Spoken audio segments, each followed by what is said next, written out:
세드릭 이야기 1장 놀라운 사건. 세드릭은 그 일에 대해서 전혀 몰랐다. 아무도 말해주지 않았던 것이다. 아버지가 영국인이라는 사실은 어머니한테 들어서 알고 있었다. 하지만 아버지는 세드릭이 아주 어렸을 때 돌아가셨기 때문에 기억나는 것이 별로 없었다. 키가 크고 푸른 눈에 긴 콧수염이 있으며 세드릭을 어깨에 태워서 방 안을 돌아다닐 때면 무척 기분이 좋았다는 것밖에는 생각나지 않았다. 아버지가 돌아가신 뒤 세드릭은 어머니 앞에서는 아버지 이야기를 꺼내지 않는 게 좋다는 사실을 알아차렸다. 아버지가 아팠을 때 세드릭은 다른 곳에 가 있었고 돌아와 보니 모든 것이 끝나 있었다. 어머니도 몹시 알았다가 세드릭이 돌아올 무렵에야 겨우 창가에 앉아있을 만큼 기운을 차렸다. 어머니는 창백하고 수척했고 그 고운 얼굴에 보조개가 사라지고 커다란 눈이 슬픔에 젖은 채 까만 옷을 입고 있었다. 세드릭이 말했다. 내 사랑, 아빠는 괜찮으세요? 아버지는 늘 어머니를 내 사랑이라고 불렀다. 그래서 세드릭도 그렇게 부르게 되었다. 세드릭은 어머니의 팔이 떨리는 것을 느끼고 고개를 돌려 어머니를 바라보았다. 어머니의 표정을 보니 왠지 모르게 울고 싶어졌다. 세드릭이 다시 물었다. 내 사랑, 아빠는 괜찮으세요? 세드릭은 사랑 가득한 마음이 시키는 대로 어머니에게 매달려 몇 번이고 입 맞추고 어머니의 얼굴에 뺨을 비볐다. 그러자 어머니는 세드릭의 어깨에 얼굴을 묻고 다시는 놓지 않을 것처럼 세드릭을 꼭 끌어안고서 슬피 울었다. 어머니가 흐느끼며 말했다. 그래, 아빠는 괜찮으시단다. 아주 잘 지내셔. 하지만 우린 이제 우리 둘밖에 남지 않았구나. 우리 둘밖에 없어.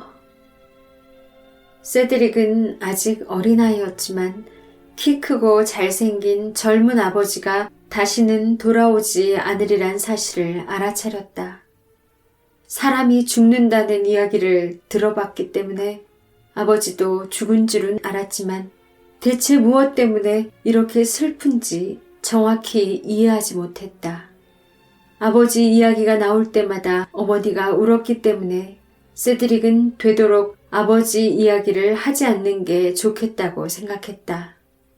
그리고 어머니가 가만히 앉아서 난로불을 바라보거나 말없이 창밖만 내다보도록 내버려 두어서는 안 된다는 사실도 알았다.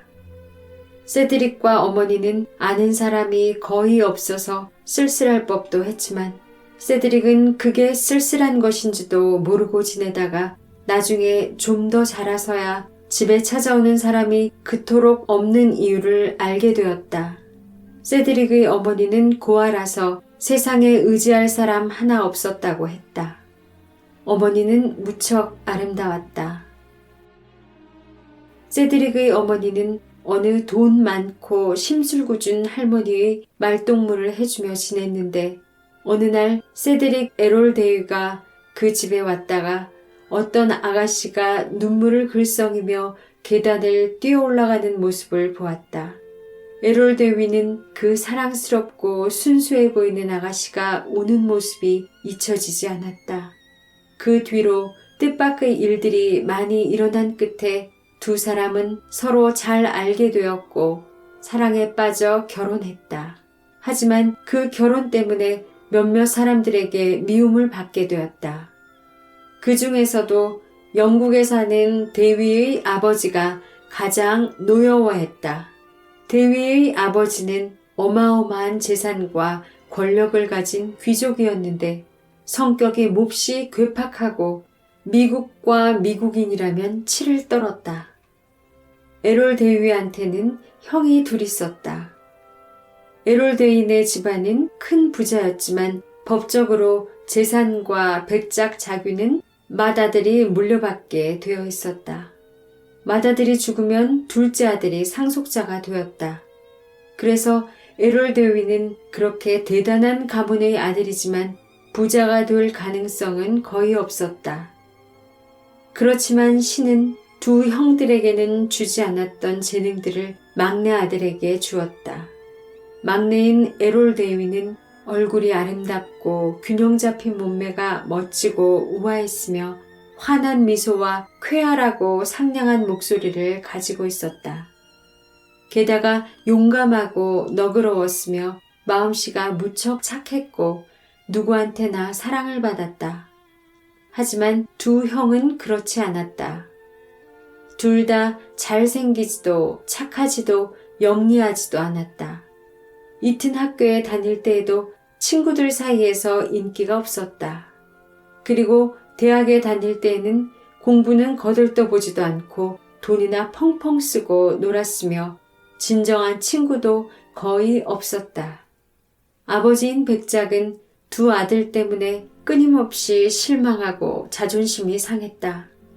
자신의 뒤를 이을 큰아들은 고귀한 가문의 이름을 빛내기는커녕 남자답지도 못하고 귀족다운 품위도 없고 이기적이고 낭비가 심해서 별 볼 일 없는 인간이 될 게 뻔했다. 늙은 백작은 막내 아들이 많은 재능과 매력과 힘과 아름다움을 갖추고 있다는 사실이 원통하기 짝이 없었다. 잘생기고 늠름한 막내 아들이 이 위풍당당한 명문과 자귀와 어마어마한 재산을 물려받기에 가장 알맞은 장점들을 갖추고 있다는 사실 때문에 백작은 가끔씩 막내 아들이 밉기까지 했다. 하지만 자존심 강하고 고집스런 늙은 백작은 속으로는 막내 아들을 아끼고 사랑했다. 막내 아들을 미국으로 여행 보낸 것은 괜히 삐딱하게 심통이 나서였다. 잠시 막내 아들과 멀리 떨어져 있으면 그 당시 한창 방탕한 생활로 골치를 썩이던 두 형들과 비교하며 속상해하는 일도 조금 줄어들지도 모른다고 생각한 것이다. 하지만 6달이 지나자 백작은 쓸쓸했고 아들이 무척 보고 싶어서 집으로 돌아오라고 편지를 보냈다. 그 편지가 미국으로 가는 사이 에롤 데이비도 아버지에게 편지를 보냈다. 아름다운 미국 처녀와 사랑에 빠졌으며 곧 결혼할 생각이라는 내용이었다. 백작은 편지를 받고 노발대발했다. 백작은 보통 때에도 걸핏하면 화를 버럭 냈지만 에롤 대위에게서 그 편지를 받았을 때만큼 화를 낸 적은 없었다. 그때 백작이 얼마나 화를 냈는지 옆에 있던 시종은 백작이 뇌졸중을 일으켜 쓰러지는 줄 알았다. 백작은 1시간 동안 성난 호랑이처럼 날뛰다가 자리에 앉았다. 그러고는 아들에게 다시는 고향에 얼씬도 하지 말 것이며 아버지나 형에게 소식도 전하지 말라고 편지를 썼다. 멋대로 살다가 어디서 죽든 말든 상관없으니 가족과 영영 인연을 끊으라면서 백작이 살아있는 동안에 도움받을 생각은 꿈에도 하지 말라고 했다. 대위는 그 편지를 받고 몹시 슬펐다. 대위는 영국을 무척 좋아했으며 자신이 나고 자란 아름다운 고향을 무척 사랑했다. 성격이 괴팍한 늙은 아버지도 사랑했고 아버지가 형들에게 실망하는 것도 무리는 아니라고 공감했다. 에롤 대위는 앞으로는 아버지한테서 어떤 도움도 받을 수 없다는 걸 알고 있었다. 처음에는 어쩔 줄을 몰랐다. 일을 배운 적도 없고 장사 경험도 없었다. 하지만 대위는 용감하고 결단력이 있었다. 대위는 돈을 받고 영국 장교 지위를 팔고 얼마간 고생을 한 끝에 뉴욕에서 일자리를 구하여 결혼했다. 예전에 영국에서 살던 생활에 비하면 하늘과 땅 차이였지만 데위는 젊고 행복했으며 열심히 일하면 앞으로 좋아질 거라고 기대했다. 조용한 거리에 작은 집을 마련하고 거기서 귀여운 아들을 얻었다. 모든 것이 소박하면서도 즐겁고 유쾌해서 사랑한다는 이유만으로 세드릭의 어머니와 결혼한 것을 단 한순간도 후회하지 않았다. 아내는 사랑스럽기 그지없었고 아들은 어머니와 아버지를 쏙 빼닮았다. 비록 집세가 싼 좁은 집에서 태어나긴 했지만 세드릭만큼 행운을 타고난 아이도 없는 것 같았다. 세드릭은 건강해서 잔병치레 한 번 하지 않았고 성가시게 구는 법이 없었다. 게다가 착하고 하는 짓이 귀여워서 누구나 예뻐했다. 뿐만 아니라 마치 그림처럼 아름다웠다. 갓 태어났을 때 머리털이 없는 보통 아이들과는 달리 끝이 살짝 고부라진 가늘고 보드라운 황급빛 머리카락이 나 있었고 6달이 지나자 탐스러운 곱슬머리가 자라났다. 커다란 갈색 눈동자에 긴 속눈썹이 있는 얼굴은 너무도 사랑스러웠다. 등은 곧고 탄탄했으며 쭉 뻗은 다리는 튼튼해서 9달이 지나자 걷기 시작했다. 아기인데도 부침성이 좋아서 누구든지 세드릭을 보면 즐겁게 말을 걸고 인사하곤 했다. 세드릭은 모든 사람을 친구로 여기는 것 같았다. 유모차를 타고 거리를 지나갈 때 누가 말을 걸면 갈색 눈에 사랑스럽고 진지한 표정을 담아 바라보다가 사랑스럽고 친근하게 방긋 웃었다. 그래서 그 조용한 동네에서는 어느 누구도 심지어 괴팍하기로 이름난 길 모퉁이 식료품 가게 주인까지도 세드릭을 보면 즐겁게 말을 걸었다. 세드릭은 날이 갈수록 인물이 좋아지고 흥미로운 아이가 되어갔다. 세드릭이 좀 더 자라서 스코틀랜드의 전통 의상인 짧은 하얀 킬트를 입고 노란 곱슬머리에 커다란 하얀 모자를 뒤로 젖혀 쓰고 작은 유모차를 끌고 유모와 함께 산책을 나가면 그 발그레한 뺨과 잘생긴 얼굴과 건강한 모습이 모든 사람들의 눈길을 끌었다. 유모는 집에 와서 세드릭의 어머니한테 귀부인들이 마차를 타고 가다가 멈추고 말을 걸면 세드릭이 예전부터 알던 사람처럼 친근하고 명랑하게 대답해서 귀부인들이 얼마나 기뻐하는지 들려주곤 했다. 세드릭은 사람들과 사귈 때 두려움이 없고 명랑하고 태도가 어른스러웠는데 이것이 세드릭의 가장 큰 매력이었다. 그것은 다 세드릭이 남을 잘 믿고 모든 사람에게 공감하고 남들도 자기처럼 편한 느낌을 갖게 해주려는 착한 마음씨를 갖고 있었기 때문인 것 같다. 세드릭은 주위 사람들의 기분을 금방 알아차릴 줄 알았다. 그런 태도가 몸에 밴 것은 사랑이 많고 사려 깊고 상냥하고 점잖은 부모님 밑에서 자랐기 때문인지도 모른다. 세드릭은 집에서 험한 말이나 무례한 말을 들은 적이 없었다. 항상 부모님한테서 사랑과 다정한 보살핌을 듬뿍 받았기 때문에 세드릭의 어린 영혼은 상냥함과 순수하고 따스한 느낌으로 가득 차 있었다. 어머니가 사랑스러운 애칭으로 불리는 것을 듣고 자랐기 때문에 자기도 어머니를 그렇게 부를 줄 알았다. 아버지가 어머니를 자상하게 돌보아주고 배려해주는 모습을 늘 보았기 때문에 자연스럽게 어머니를 소중히 여길 줄 알게 되었다. 아버지가 다시는 돌아오지 않는다는 것과 어머니가 깊은 슬픔에 잠겨 있다는 것을 깨닫자 착한 세드릭은 어머니를 행복하게 해주고 싶었다. 세드릭은 아직 아기나 다름없었지만 어머니를 행복하게 해주고 싶어서 어머니 무릎에 기어 올라가 입을 맞추고 곱슬머리를 어머니 목에 기대고 장난감이나 그림책을 가져와서 보여주고 어머니가 소파에 누워있을 때 자기도 그 곁에 가만히 웅크리고 앉아 있었다. 아직 어려서 다른 것은 할 줄 몰랐기 때문에 자기가 할 수 있는 일을 했고 그것은 세드릭이 생각한 것보다 훨씬 더 어머니한테 위로가 되었다. 세드릭의 어머니는 하녀에게 이렇게 말하기도 했다. 아, 메리 아줌마, 세드릭은 분명 날 위로해주고 있는 거예요. 난 알아요. 가끔 내가 안 됐다는 듯이 다정하게 바라보다가 다가와서 나를 토닥여주거나 뭔가를 보여주기도 해요. 세드릭은 아직 어리지만 어엿한 남자예요. 세드릭도 그걸 아는 것 같아요.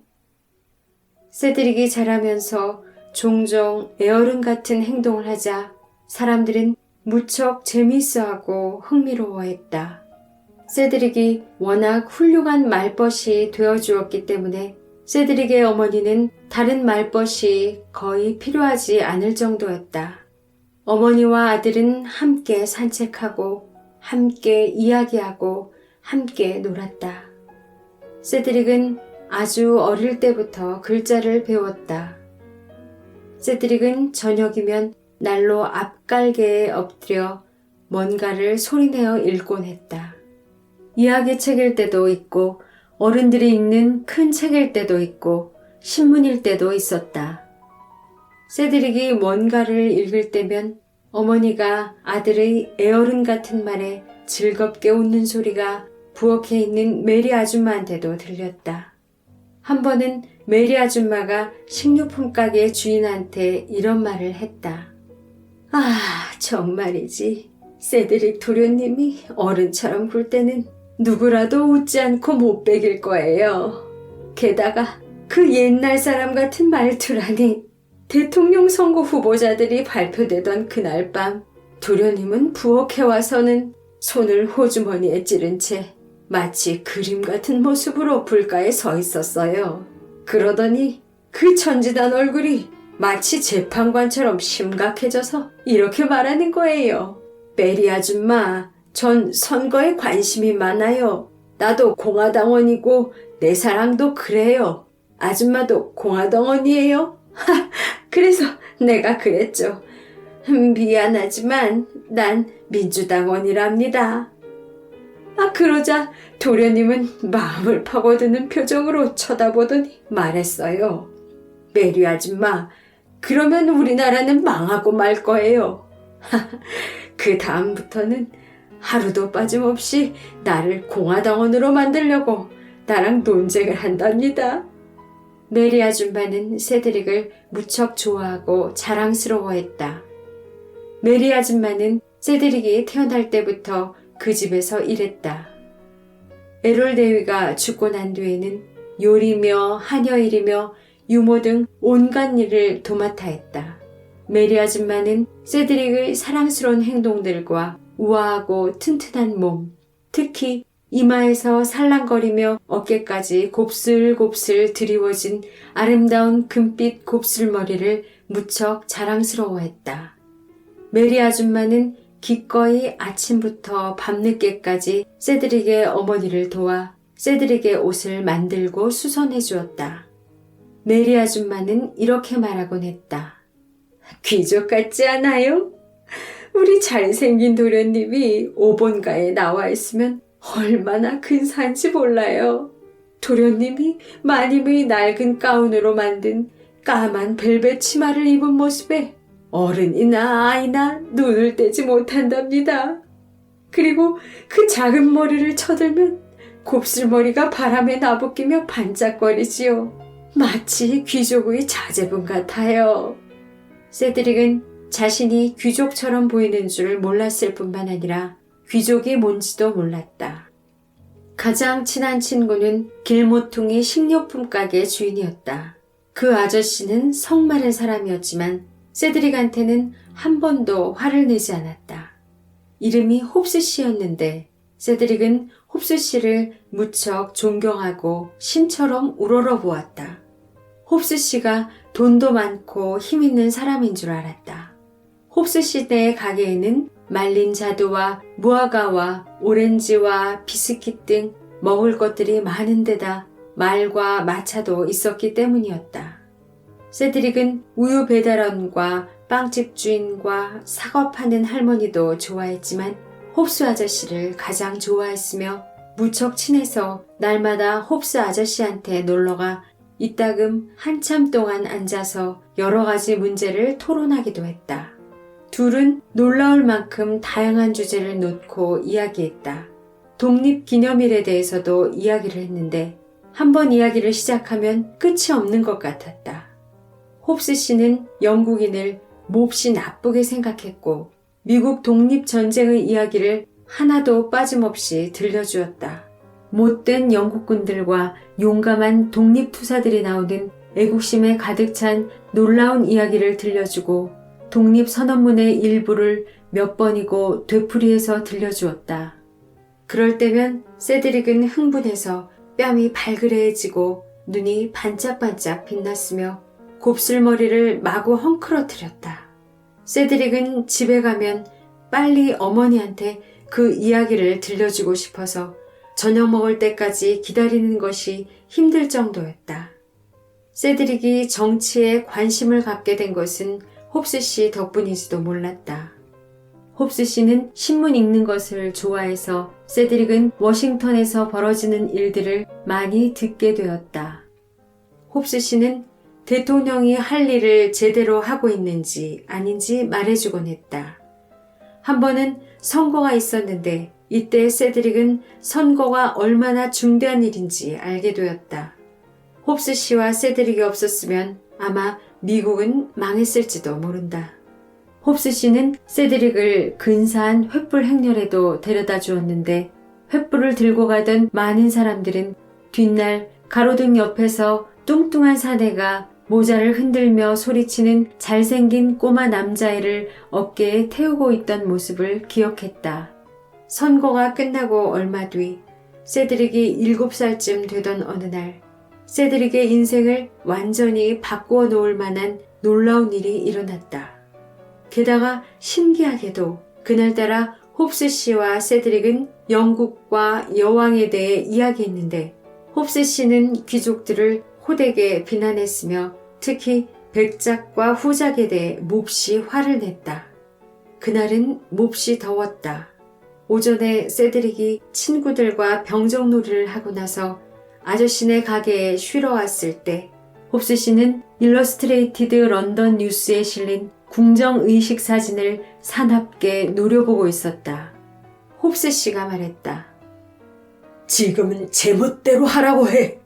언젠가는 짓밟히던 이들이 모두 들고 일어나서 귀족들을 하늘 높이 날려보낼 거야. 백작이니 후작이니 하는 것들은 모두 끝장날 거라고.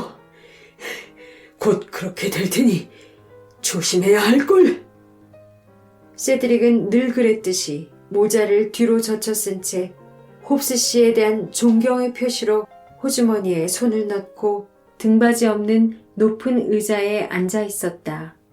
세드릭이 물었다. 아저씨는 후작이나 백작을 많이 아세요? 홉스 씨는 분개하며 말했다. 아니, 그 사람들이 이 가게에 한번 왔으면 좋겠구나. 그런 욕심 많은 폭군들은 내 비스킷 상자에도 못 앉게 할 테다. 홉스 씨는 우쭐거리며 의기양양하게 주위를 둘러보고는 이마에 땀을 닦았다. 세드릭은 가게에 와서 앉지도 못하는 백작들이 안 됐다고 생각하며 말했다. 뭘 모르니까 백작을 하는 게 아닐까요? 과연 그럴까? 오히려 자랑스러워한단다. 그들은 뼛속까지 귀족이지. 귀족들은 몹쓸 놈들이야. 한창 이야기를 하고 있는데 메리 아줌마가 찾아왔다. 세드릭은 메리 아줌마가 설탕을 사러 온 줄로 알았다. 하지만 그런 것이 아니었다. 메리 아줌마는 큰일이라도 난 듯 얼굴이 하얗게 질려 있었다. 메리 아줌마가 말했다. 집에 가요, 도련님. 마님이 오라고 하세요. 세드릭은 의자에서 주르르 미끄러져 내려오며 물었다. 나랑 같이 어디 나가려는 거예요? 안녕히 계세요, 아저씨. 다음에 또 올게요. 메리 아줌마는 어리 빠진 채 세드릭을 뚫어지게 바라보며 고개를 절레절레 흔들었다. 세드릭이 물었다. 무슨 일이에요, 메리 아줌마? 날씨가 참 덥죠? 그게 아니라 이상한 일이 있었어요. 세드릭은 걱정스럽게 물었다. 내 사랑이 햇볕 때문에 머리가 아픈 거예요? 그런 것은 아니었다. 집에 가보니 문 앞에 마차가 서 있고 누군가 작은 거실에서 어머니와 이야기를 나누고 있었다. 메리 아줌마는 세드릭을 허겁지겁 위층으로 데려가 가장 좋은 여름옷인 미색 플란넬 정장을 입히고 빨간 허리띠를 둘러준 뒤 곱슬머리를 빗겨주었다. 메리 아줌마는 주절주절 떠들었다. 귀족이라고? 귀족이랑 신사계급이라고? 아이고, 이럴 수가. 귀족이라니. 하필이면. 도무지 무슨 소리인지 알 수 없었지만 세드릭은 어머니가 말해줄 거라고 생각하고 메리 아줌마가 한탄해도 이것저것 캐묻지 않고 내버려 두었다. 세드릭은 옷을 다 입고 나자 아래층으로 뛰어내려가 거실로 들어갔다. 키가 크고 깡마르고 날카롭게 생긴 나이든 신사가 안락의자에 앉아 있었다. 어머니는 창백한 얼굴로 서 있었는데 눈물을 글썽이고 있었다. 아, 세드릭. 어머니는 이렇게 소리치며 아들에게 뛰어가 덥석 껴안더니 두렵고 괴로운 표정으로 입을 맞추어 주었다. 아, 우리 세드릭. 키가 큰 노신사는 자리에서 일어나 날카로운 눈으로 세드릭을 바라보았다. 그러면서 앙상한 손으로 야윈턱을 문질렀다. 기분이 나쁜 것 같지는 않았다. 이윽고 노신사가 천천히 입을 열었다. 아, 그러니까 이분이 폰틀로이 경이시군요.